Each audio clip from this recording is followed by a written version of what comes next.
ঢাকার ধামরাইয়ে র্যাব কর্মকর্তার উদ্যোগে ১.৫ শতাধিক সুবিধাবঞ্চিত মানুষের মাঝে ঈদ সামগ্রী বিতরণ করা হয়েছে।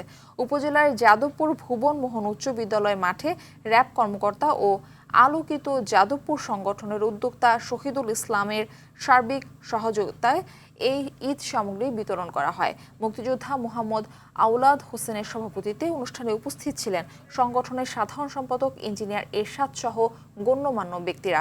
এদিকে চট্টগ্রামে আত্মসমর্পণ করে আলোর পথে ফিরে আসা ১২৭ জন ব্যক্তিকে ঈদ উপহার দিয়েছে র্যাব। বাঁশখালী উপজেলা পরিষদ হল রুমে র্যাব ৭-এর উদ্যোগে জলদস্যুদের বর্তমান জীবনযাপনের উপর মতবিনিময় সভা অনুষ্ঠিত হয়। এ সময় র্যাব ৭-এর অধিনায়ক লেফটেন্যান্ট কর্নেল মোহাম্মদ হাফিজুর রহমান সহ অন্যান্যরা এ সময় উপস্থিত ছিলেন।